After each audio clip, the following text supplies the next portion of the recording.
Existem diversas formas de usar as cores para deixar os seus desenhos muito mais bonitos e dar muito mais destaques para eles. É claro que ter um bom traço, um bom conhecimento sobre desenho em geral e sobre pintura é sim o básico para ter desenhos bonitos.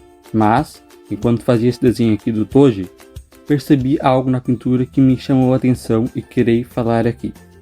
Fala galera, beleza? Como no vídeo passado eu trouxe apenas uma speed draw, hoje irei falar mais detalhadamente sobre o desenho e sobre como fazer ele.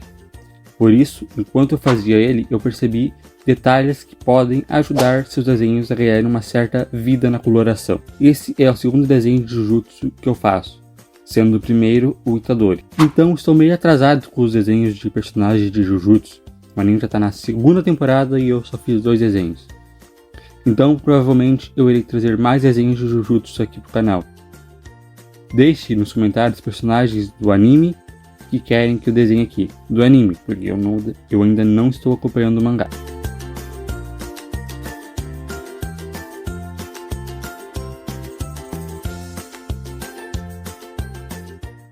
Então, dando uma palhinha sobre o esboço, nesse desenho tem um grande foco na anatomia, já que o Toji é fibrado. Então, primeiro eu fiz essa estrutura em formas geométricas usando desenho gestual, que eu já ensinei nesse vídeo aqui. Aí eu vou encaixando os grupos musculares de uma maneira mais geral e sem tantos detalhes, definindo os principais músculos do braço, ombro, peitoral e cintura. Aqui não tem muita fórmula não, precisa ter um conhecimento básico de anatomia mesmo. E isso não se aprende do dia para noite, e nem recomendo que decore todos os músculos do corpo humano. Porém, ter uma noção deles e de como desenhar os principais vai ser de extrema importância para fazer desenhos com uma anatomia muito em foco como esse. Além do Toji, tem também esse espírito amaldiçoado com ele aí, e foi relativamente fácil de desenhar. O único problema foram essas sugas que ele possui na pele. O resto foi simples.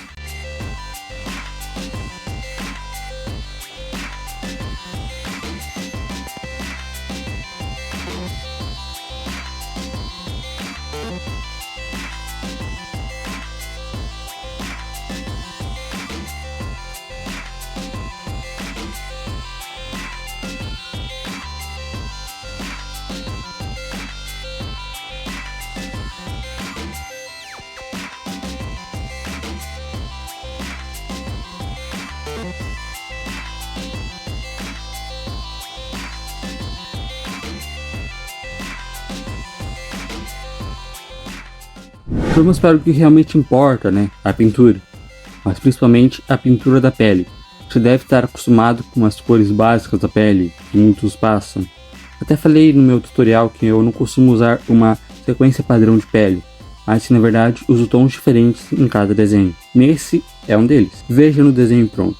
Na pele dele tem tons de cinza e azul, tons totalmente diferentes do que costumo usar. E mesmo assim a pele dele ainda parece pele. Aqui vou introduzir o conceito de círculo cromático, bem resumido porque não pretendo fazer um vídeo só sobre ele.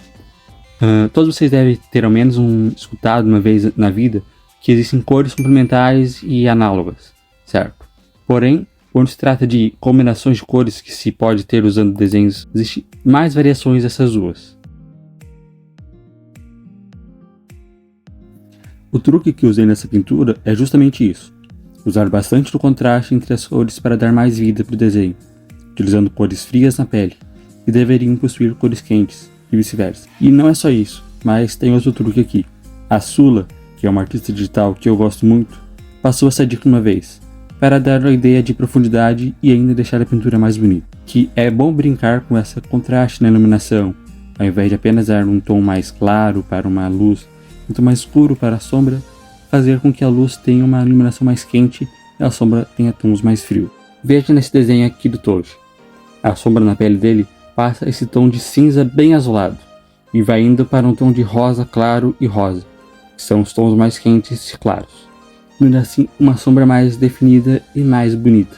O mesmo se dá nesse espírito que ele usa aí, que utiliza violeta nas sombras para dar mais destaque nas sombras. Tem algumas combinações de cores para luz e sombra que eu particularmente acho que combinam muito bem, que são tons de roxo para a sombra e tons de laranja para a luz nas cores vermelhas, tons azuis para sombras e amarelo para a luz nas cores verdes, tons de roxo na sombra para o azul, e quando estiver pintando com qualquer parte que seja branco ou preto, como roupas e cabelos, qualquer combinação vai ficar boa, se for usado bem, e se estiver em harmonia com o resto do desenho, pois os dois tons são bem neutros. E o círculo cromático e as diferentes combinações de cores podem ser usadas também para dar um contraste para o desenho como um todo, não só em luz e sombra, balanceando bem as cores do desenho para assim ter uma peça mais harmônica e agradável de se olhar. Vou dar um exemplo de como não fazer isso com um desenho meu, inclusive. Esse desenho de Kimetsu aqui. A ideia que eu tive foi boa, de fazer esse contraste entre o azul e o vermelho. Porém, não deu certo. Eu deixei tudo muito claro, poucas sombras, e não consegui deixar o desenho igual estava na minha cabeça quando eu comecei. Se eu aplicasse mais sombras no fundo para dar um destaque aos personagens, e se eu aplicasse o que eu mencionei de deixar a luz com cores mais quentes e a sombra mais fria, iria dar um aspecto totalmente diferente para o desenho. Até planejo refazer esse desenho algum dia. Na real, refazer essa cena da luta. Eu criei uma referência do Rengoku versus sua casa e pretendo desenhar ela um dia. Nela, não irei cometer esses erros, eu espero.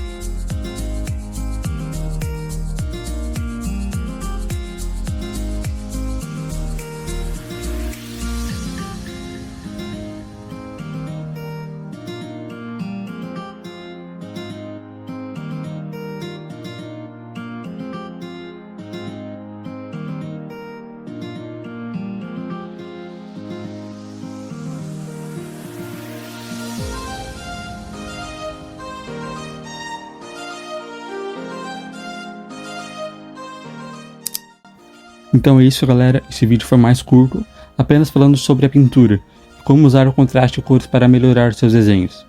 Se você gostou, então deixa o like e comente para me ajudar aqui. E em breve eu trarei lives aqui colorindo o desenho em tempo real e tirando dúvidas de vocês. Aproveitem bem para tirar todas as dúvidas que vocês têm. É isso, até mais.